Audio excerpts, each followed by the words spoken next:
प्रभु की महिमा की आरती। हरे राम राम राम हरे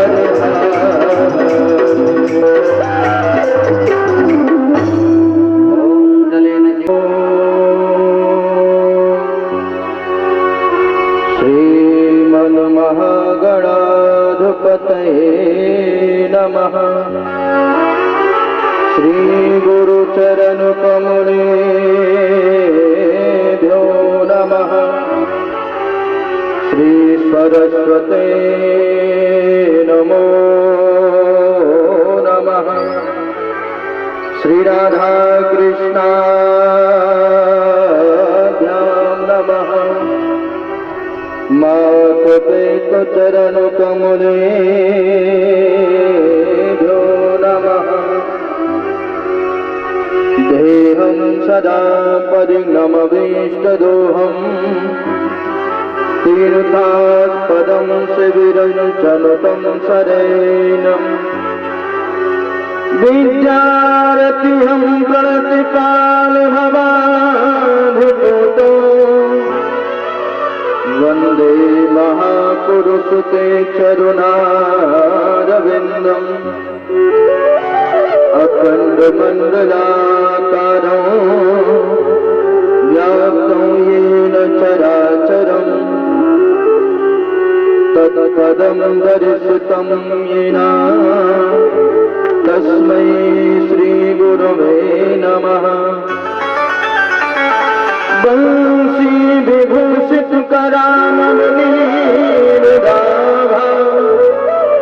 पीताम्बर गरुड़बिम्बफलाधरोदरं कर्णावतारं संसारसारं भुजगेन्द्रहारं सदा वसन्तं हृदयारविन्दे भवं भवामि सहितं नमामि।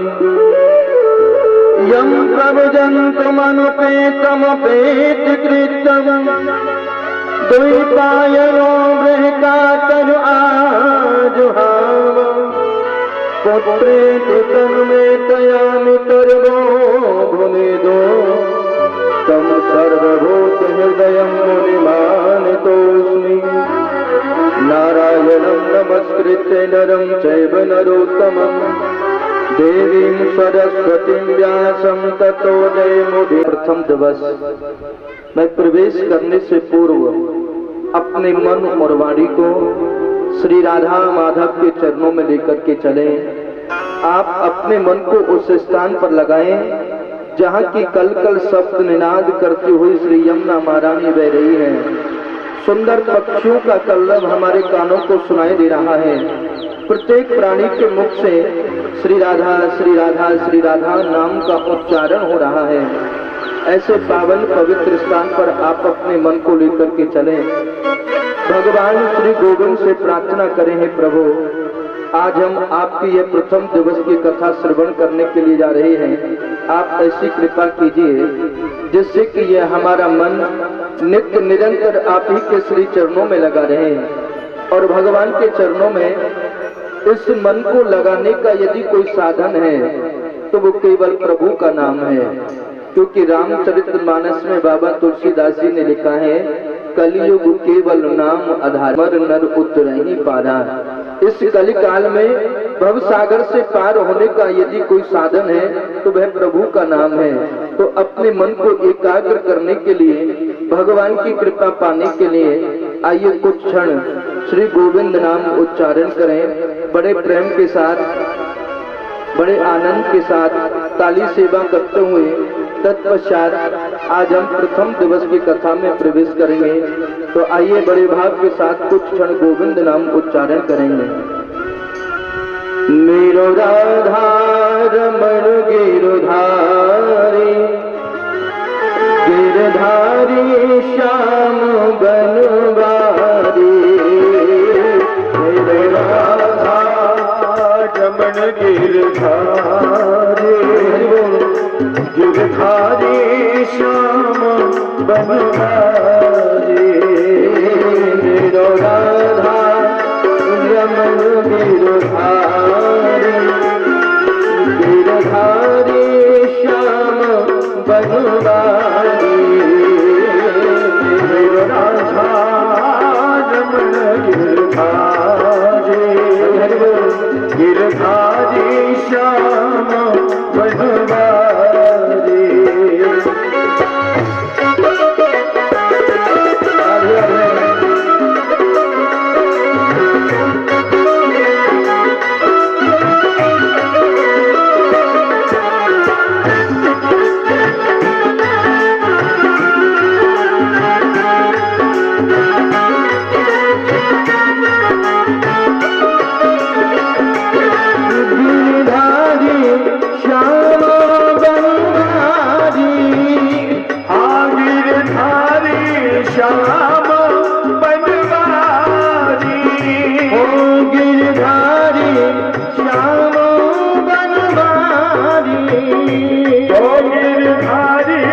श्याम बनवारी, गिरधारी श्याम बनवारी, गिरधारी श्याम बनवारी। आप थोड़ा ताली सेवा करते हुए गाइए, क्योंकि ऐसा कहते हैं कि मकान की शोभा जाली से। मकान कब अच्छा लगता है? जब मकान में जाली जंगली लगी हो तो मकान अच्छा लगता है। मकान की शोभा जाली से और बाग की शोभा माली से। जब तक बाग में कोई माली नहीं होगा तो माली के बिना वह बाग सूना लगता है। मकान की शोभा जाली से, बाग की शोभा माली से, भोजन की शोभा थाली से। चाहे 56 भोग बनाए हो, हाथ में रख करके खाने लग जाए तो वह भोजन अच्छे नहीं लगते। भोजन कब अच्छा लगता है? जब थाली में सज करके आए। बाग की शोभा माली से, मकान की ताली से। सिर्फ दोनों हाथ उठा करके ताली सेवा करते हुए गाए। मेरो राधा रमणो गिरधारी, गिरधारी श्याम बनवारी, मेरो राधा रमण गिरधारी, हरि हरि बोल, गिरधारी श्याम बनवारी, गिरधारी श्याम बनवारी, गिरधारी श्याम बनवारी, ओ गिरधारी श्याम बनवारी, गिरधारी श्याम बनवारी, ओ गिरधारी श्याम बनवारी, गिरधारी श्याम बनवारी, गिरधारी श्याम बनवारी, गिरधारी श्याम बनवारी, मेरो राधा रमण गिरधारी, गिरधारी श्याम बनवारी, मेरो राधा रमण गिरधारी, जब गिरधारी श्याम बनवारी, मेरो राधा रमण गिरधारी, गिरधारी श्याम बनवारी, राधा रमण गिरधारी, गिरधारी श्याम बनवारी। बारिश आने वाली की जय हो।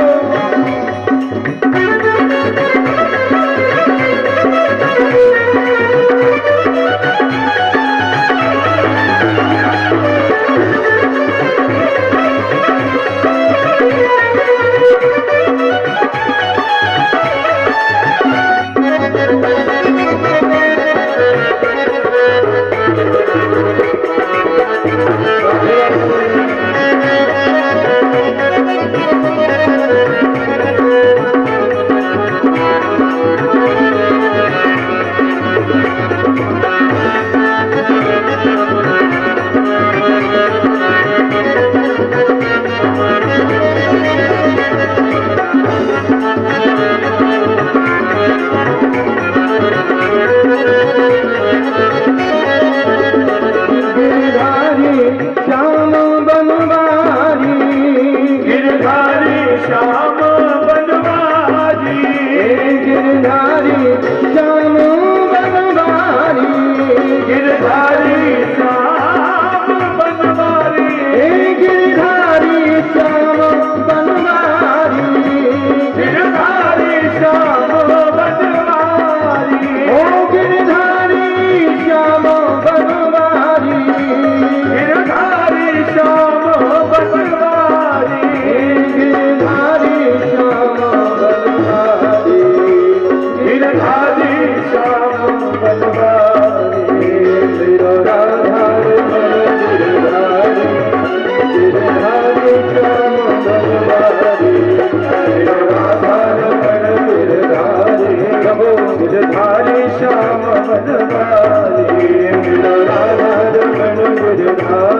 कृपा है, जिस कृपा के फल स्वरूप आप सुंदर इस प्रांगण में, इस आंगन में विराजमान होकर के भगवान की पावन कथा श्रवण करने के लिए विराजमान हुए हैं।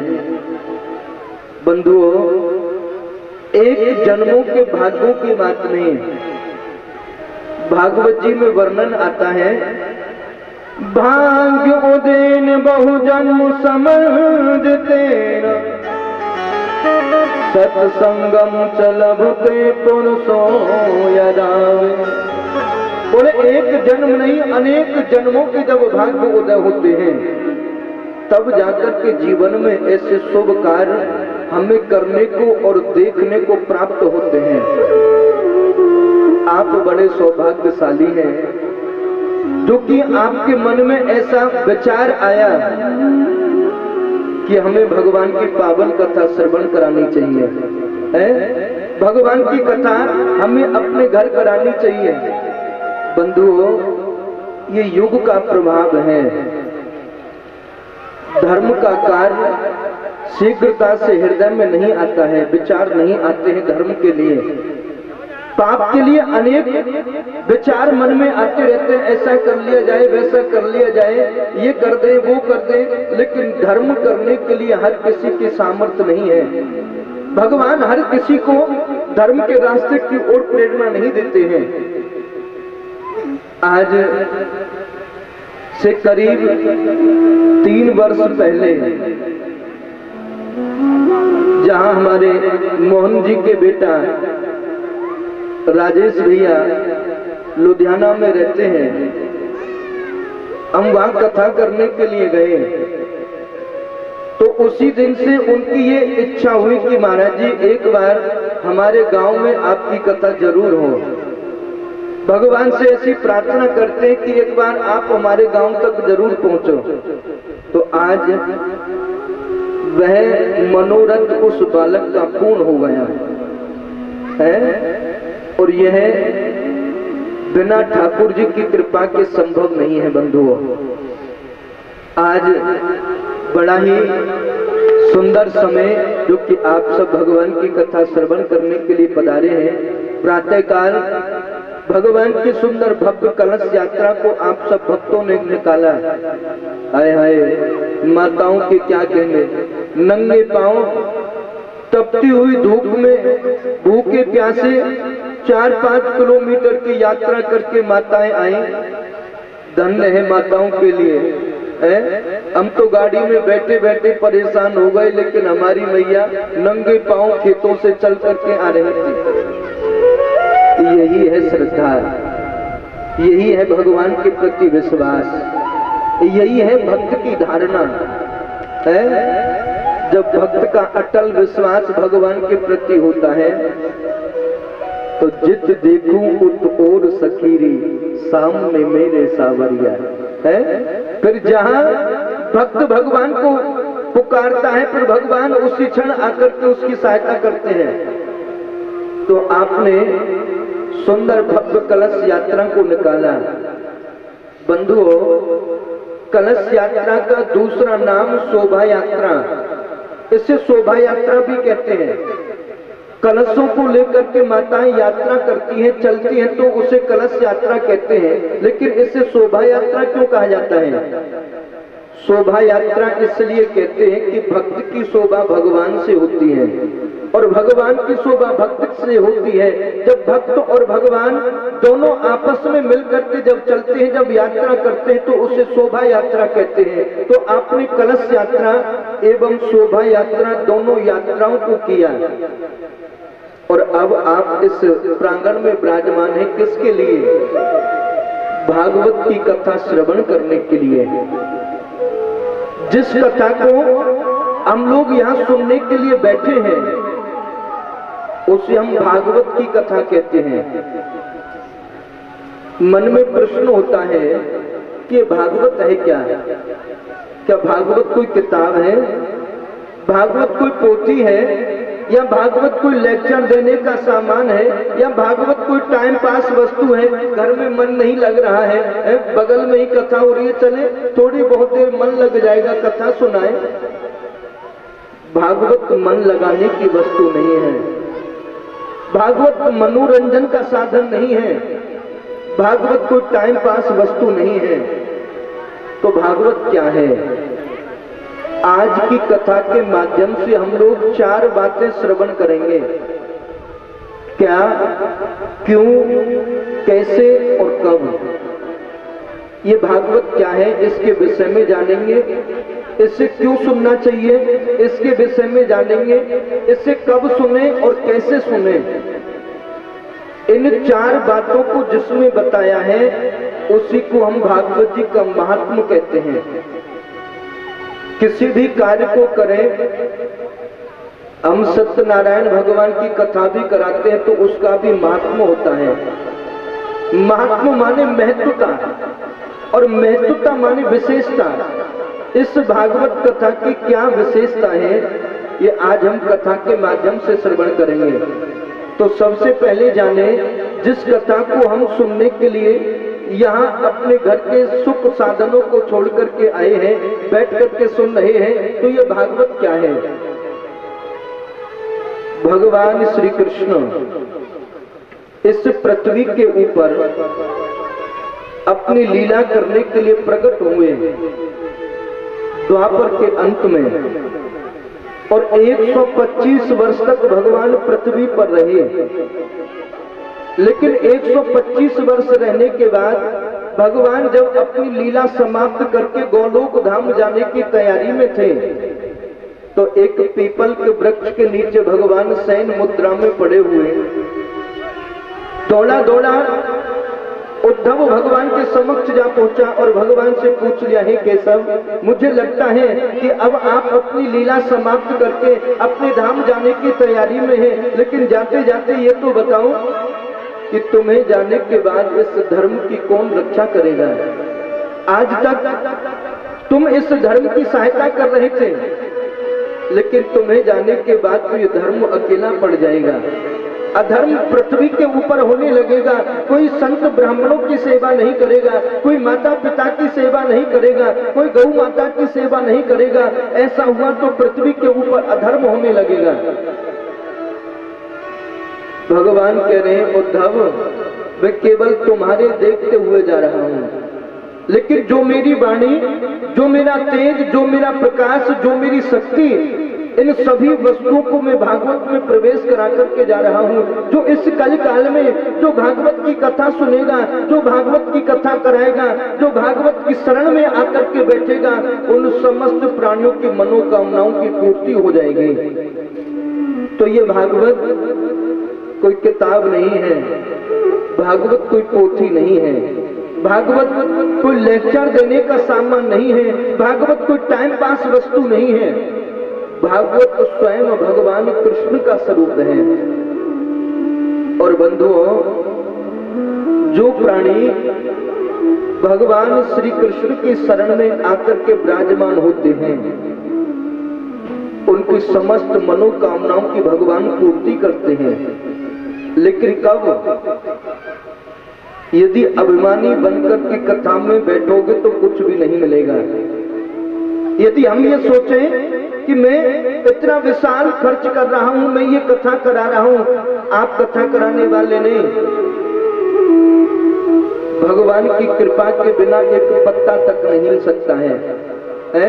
तो ये भगवान की कृपा समझ करके हम कुछ नहीं कर रहे हैं, जो कुछ करा रहे हैं वो परमात्मा करा रहे हैं।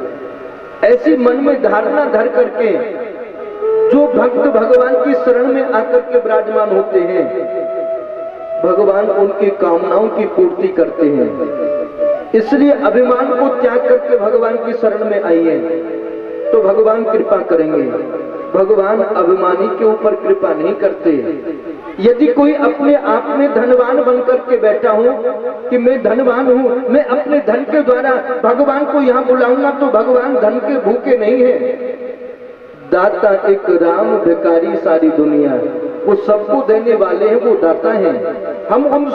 हम उस परमात्मा के भिखारी हैं। इसलिए धनी बनकर के नहीं, अभिमानी बनकर के नहीं, तो भगवान किसके ऊपर कृपा करते हैं? रामचरितमानस में बाबा तुलसीदास जी ने लिखा है, निर्मल मन जन सो मोहि पावा, मोहि कपट छल छिद्र न भावा। जिस प्राणी का निर्मल हृदय होता है, चाहे वो ज्ञानी हो, अज्ञानी हो, धनी हो, निर्धन हो, कोई क्यों ना हो, जो निर्मल हृदय से जो भगवान को पुकारता है, भगवान उसके ऊपर कृपा कर देते हैं। इसलिए अपने आप को निर्मल बना करके, अपने आप को पवित्र बना करके भगवान की शरणागति होंगे तो अवश्य भगवान श्री गोविंद हमारे ऊपर कृपा करेंगे। तो आपने जाना कि भगवान का स्वरूप है भागवत, ये हमने कथा के माध्यम से जाना, लेकिन मन में विचार आया, मान लिया भाई ये भागवत भगवान कृष्ण का स्वरूप है, लेकिन ये कृष्ण कौन है? कृष्ण कौन है? हमने तो भगवान को कभी देखा ही नहीं, वो कैसे हैं, वो क्या करते हैं? भगवान श्री कृष्ण कौन है, ये श्री व्यास जी महाराज बता रहे हैं। सच्चिदानंद रूपाय विश्वोत्पत्त्यादि हेतवे तापत्रय विनाशाय श्री कृष्णाय वयं नमः। सच्चिदानंद रूपाय, भगवान कौन है? वो सत्य है और वो चित्त है और वो आनंद है, इसलिए हम उन्हें सच्चिदानंद कहते हैं। अरे हाँ, याद आया, भगवान सच्चिदानंद है? हमने कहीं कहीं लिखा हुआ देखा है जय सच्चिदानंद की। क्या भगवान श्री कृष्ण ही सच्चिदानंद है? हम भी कहते रहते हैं जय सच्चिदानंद की। बंधुओं, ये तीन शब्दों को मिलाकर के बनता है सच्चिदानंद। सत्य, चित्त और आनंद, ये जब तीनों शब्द मिल जाते हैं तो सच्चिदानंद बन जाता है। सबसे पहला शब्द है सत्य। सत्य क्या है? क्या हम सत्य हैं? हम सत्य नहीं हैं, क्योंकि हमने जन्म लिया है तो एक दिन मरना पड़ेगा, ये निश्चित है। आया है सो जाएगा राजा रंग फकीर। जिसने जन्म लिया है उसको मरना पड़ेगा, और जो जन्म लेता है और जो मरता है वो सत्य नहीं होता। यदि हम सत्य नहीं हैं तो जो कुछ देख रहे हैं फिर क्या ये सत्य है? ये भी सत्य नहीं है।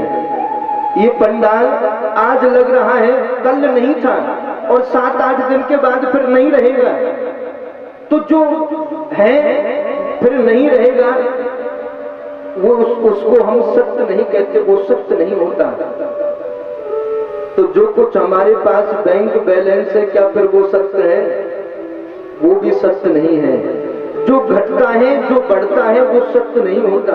सत्य उसे कहते हैं कि ना उसका जन्म होता, ना उसकी मृत्यु होती, ना वो कभी घटता, ना वो कभी बढ़ता, जो हमेशा एक जैसा रहता है।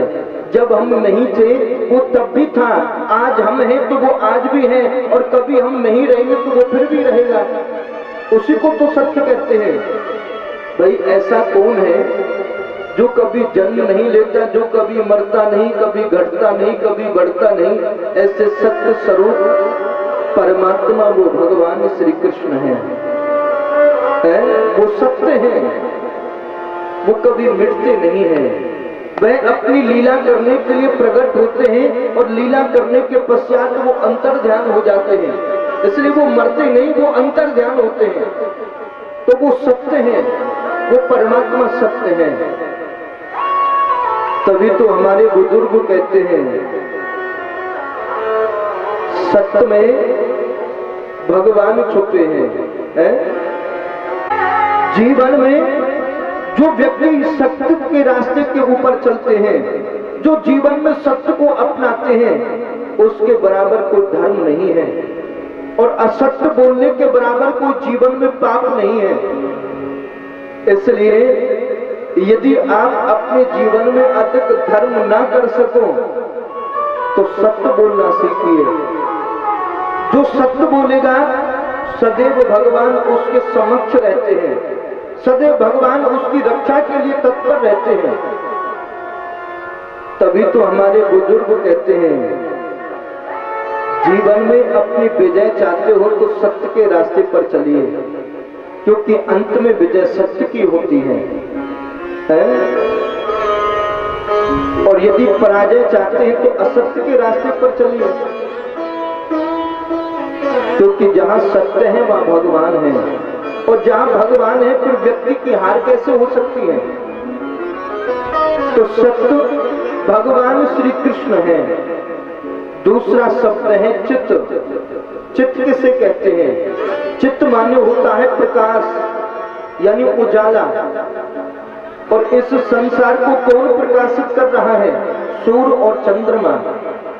लेकिन जिसकी कृपा से सूर्य के अंदर तेज आता है, जिसकी कृपा से चंद्रमा में शीतलता आती है, जिसकी कृपा से पुष्प के अंदर सुगंधी आती है, जिसकी कृपा से प्रकृति निरंतर अपना नियम बदलती है, कभी गर्मी है, कभी सर्दी है, कभी वर्षा ऋतु है, उसे चित्त कहते हैं।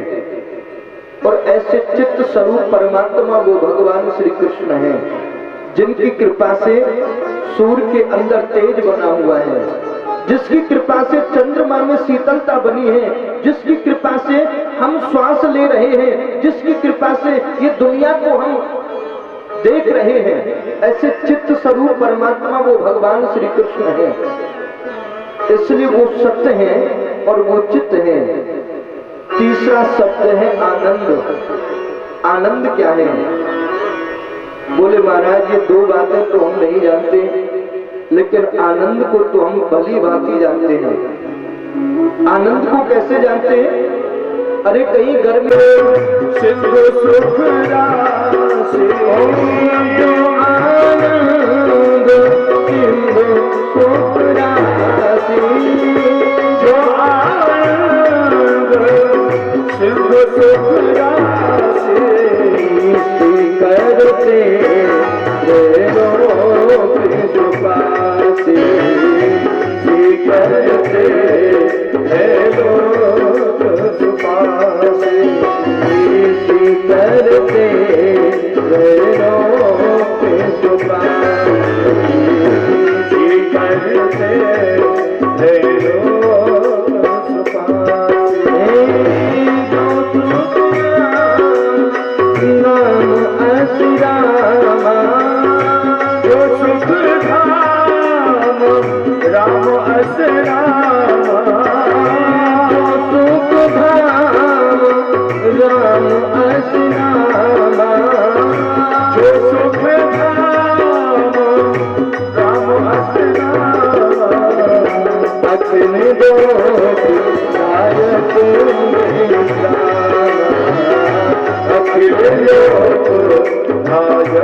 अखिल लोक गायक में अखिल लोक गायक में जो आनंद सिंधु सुख राशि सीकर त्रिलोक सुपासी, जिसकी शरणागति होने मात्र से व्यक्ति को आनंद की अनुभूति होने लगे उसे आनंद कहते हैं। और इस व्यक्ति को कहाँ आनंद मिलता है? दुनिया की शरणागति होने से आनंद नहीं मिलेगा। दुनिया के समक्ष जाकर के सुख मिल सकता है लेकिन आनंद नहीं मिल सकता। अच्छे कोठी में रहने से सुख मिलेगा, आनंद नहीं मिलेगा। आनंद तो केवल भगवान की शरणागति होकर के आनंद मिल सकता है। भगवान सत्य है, भगवान चित्त है और भगवान ही आनंद है। आपने कथा में सुना होगा और हमारे मोहन भैया कह रहे थे कि महाराज जी यहाँ कथाएं होती रहती हैं और आपके यहाँ तो परम विद्वानों की ये भूमि है, ऐसी बात नहीं है। मध्य प्रदेश में परम भक्त हुए हैं, परम विद्वान हुए हैं, तो ये विद्वानों की भूमि है, ज्ञानियों की भूमि है। आपने कथा के माध्यम से सुना होगा, जब चौथे दिवस की कथा आती है, जब नंद उत्सव हम लोग मनाते हैं, तो जब बाबा नंद के यहाँ लाला को जन्म भयो तो सब ब्रजवासी बधाई देने के लिए जा रहे थे, लेकिन ब्रजवासी ब्रजगोपी क्या कहते हुए जा रहे? किसी ने ये नहीं कहा कि नंद के छोरा भयो कि नंद के लाला भयो। सब ब्रजवासी गाते जा रहे कि नंद के आनंद भयो जय कन्हैया लाल की। तो आनंद स्वयं भगवान है, आनंद कोई और वस्तु नहीं है। भगवान सत्य है, भगवान सत्य है, भगवान चित्त है और भगवान श्री कृष्ण आनंद है, इसलिए हम उन्हें सच्चिदानंद कहते हैं। मन में एक प्रश्न होता है, क्या व्यक्ति को इस दुनिया में रहकर के आनंद मिलता है? अरे मिलता है। कब? आप कल्पना कीजिए, किसी रास्ते से निकल करके जा रहे हैं, उस रास्ते में जाते जाते आपने देखा कि एक गांव के किनारे सुंदर सा सरोवर है, जिस सरोवर में बड़ा स्वच्छ निर्मल पानी भरा हुआ है। उस सरोवर को देख करके मन प्रसन्न हो गया। अरे देखो तो सही भैया, गांव वालों ने कितना सुंदर सरोवर बना रखा है, कितना अच्छा पानी बना हुआ है, कोई गंदगी नहीं है, बड़ा अच्छा पानी बना हुआ है। आप उस सरोवर के और निकट पहुंचे, जब पानी को गहराई से देखने लगे तो आप देख रहे हैं कि इस सरोवर में तो कोई डूब रहा है। उस डूबते हुए को देख करके मन घबरा गया है। भगवान, ना जाने किसका पिता है, किसका भाई है, किसका बेटा है, ये तो कोई बेचारा डूब रहा है। अरे इस डूबते हुए को तो बचाना चाहिए। क्यों? क्योंकि ये मानवता है, ये हमारी इंसानियत है।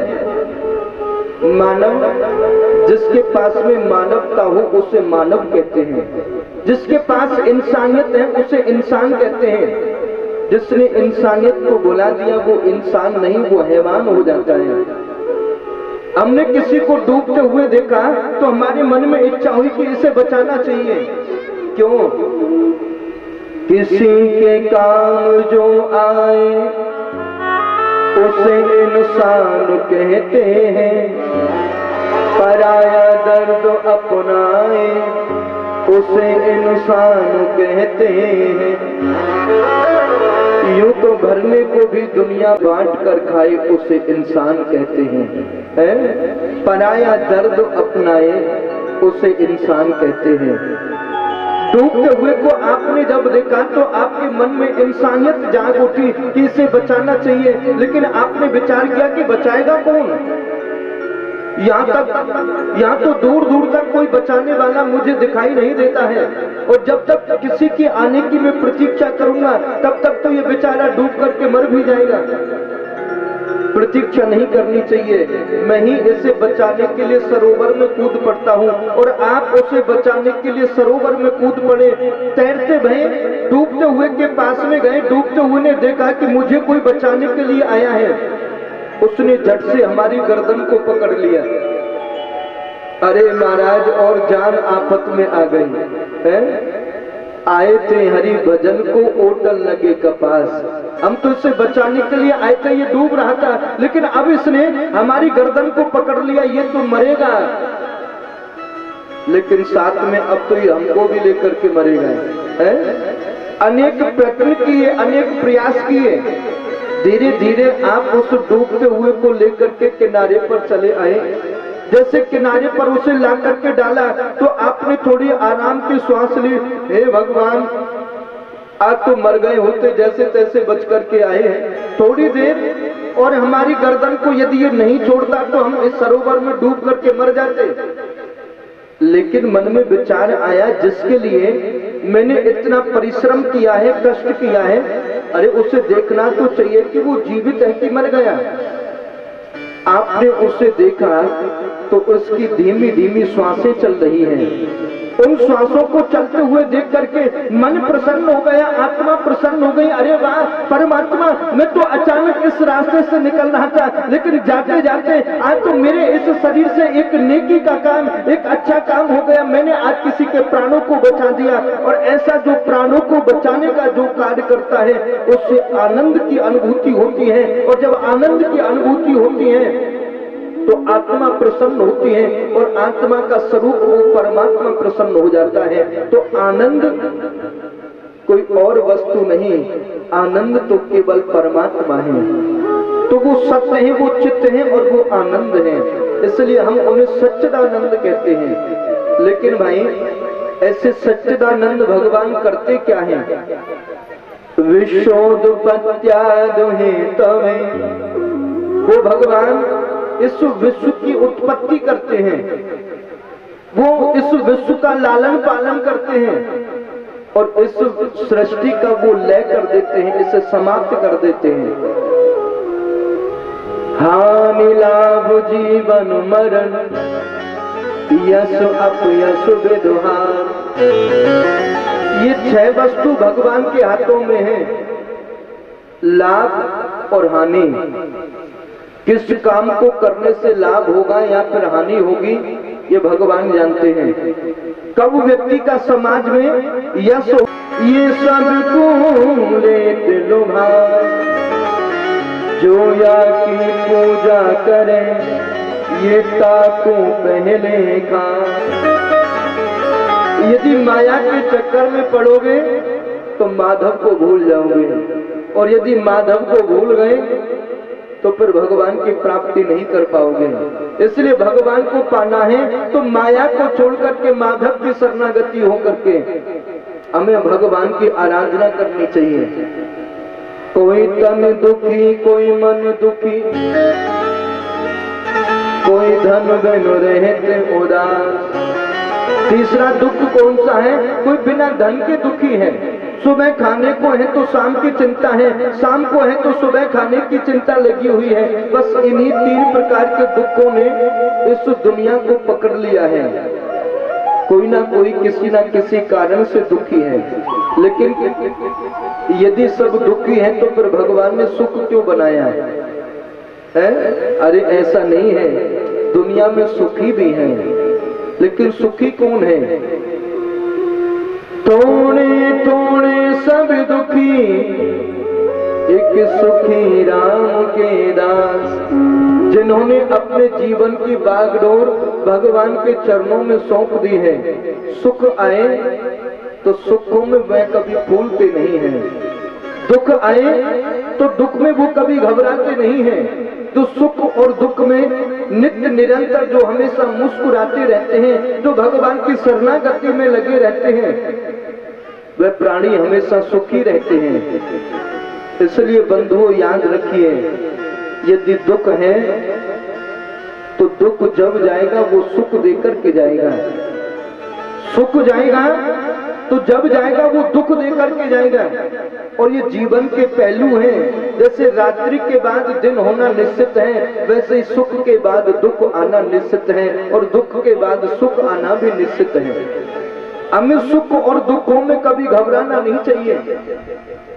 होए वही जो राम रच राखा, को कर तरक बड़ा वही साका, होना वही जो होना है, आदमी एक खिलौना है। भगवान जो चाहते हैं वही होगा। इसलिए आप अपने मन को अधिक दुखी ना रखें और कभी अपने मन को अधिक खुशी में ना रखें। अरे वाह, मुझसे अधिक दुनिया में कोई सुखी नहीं है, कोई धनवान नहीं है। अरे प्यारे, जो सुख दे सकता है वो दुख भी दे सकता है? जो कुछ दे सकता है वह ले भी सकता है।